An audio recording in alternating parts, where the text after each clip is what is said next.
जय श्री राम। प्यारे दोस्तों, सीता जी के स्वयंवर का निमंत्रण लेकर लंका कौन गया था, जबकि लंका में जाने का कोई संपर्क सूत्र या मार्ग नहीं था। और महाराज जनक ने सीता जी के स्वयंवर का अयोध्या में निमंत्रण पत्र क्यों नहीं भेजा था। कहते हैं कि एक व्यक्ति का विवाह राजा जनक के जनकपुर राज्य में हुआ था।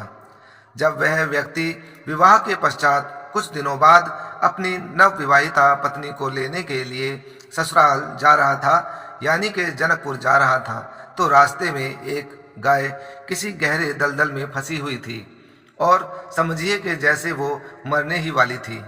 तो उस व्यक्ति ने सोचा कि यह गाय तो मरने ही वाली है, मैं इसमें क्या कर सकता हूँ, मैं इसे बचा भी नहीं सकता, मेरे कपड़े और जूते दोनों ही खराब हो जाएंगे। और वो यह सोचकर गाय के ऊपर पांव रखकर आगे निकल गया।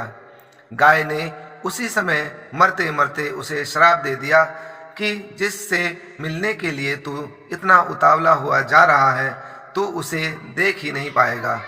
अब वो डर गया, लेकिन जब वह ससुराल पहुंचा तो दरवाजे की तरफ पीठ करके बैठ गया और कहने लगा अपनी घरवाली का नाम लेकर कि उसे बाहर बुला दो। सब लोग बोले कि दामाद जी, पहले आप अंदर तो आ जाइए, किंतु वो अंदर नहीं आ रहा था। अब सब बड़े परेशान होने लगे। उसकी पत्नी बोली कि आप लोग रुकिए, मैं जाती हूँ। क्या बात है? और बोली, तुम अंदर क्यों नहीं आते? वो आंखें बंद करके देहरी पर ही खड़ा हो गया। उसकी पत्नी बोली, तुम डरो मत, मेरी तरफ देखो। तब उसने गाय के श्राप की पूरी कहानी अपनी पत्नी को बता दी, लेकिन तुरंत ही उसकी आंखों की रोशनी चली गई। तब उसकी पत्नी राजा जनक के दरबार पहुंच गई और रोते रोते अपनी सारी बात बताई। तब राजा जनक ने अपने दरबार के सभी ज्ञानी लोगों को बुलाया और उनसे इस समस्या का हल ढूंढने को कहा। तब उन्होंने एक उपाय बताया कि यदि कोई पतिव्रता स्त्री छलनी में गंगा जी से गंगा जल लाकर इसकी आंखों पर छींटे मार दे तो इसकी आंखों की रोशनी वापस आ जाएगी। राजा ने अपने महल की सभी रानियों से पूछा कि आप में से कोई पतिव्रता नारी है जो इस काम को कर सकती है। तो सभी में कुछ ना कुछ छोटा मोटा खोट पाया गया और सबने मना कर दिया। इसके बाद राजा जनक ने अपने पूरे राज्य में ढिंढोरा पिटवाया, पर कोई पतिव्रता स्त्री नहीं मिली। अब पड़ोसी राज्य अयोध्या नगरी में संदेश भेजा गया कि आपके राज्य में कोई पतिव्रता स्त्री है। तब राजा दशरथ ने महारानी कौशल्या से पूछा। तब कौशल्या माता बोली कि हमारे राज्य में तो सभी पतिव्रता सदाचारी स्त्रियां हैं। अपनी नौकरानी की तरफ इशारा करके बोली कि आप इससे ही पूछ लो। तब राजा दशरथ बोले कि क्या तुम पतिव्रता स्त्री हो? नौकरानी बोली, जी हाँ महाराज, मैं पतिव्रता स्त्री हूँ। तब महाराज दशरथ ने उसे ही जनकपुर भिजवा दिया। उसे सारी बात बताई गई और गंगा के किनारे ले जाया गया।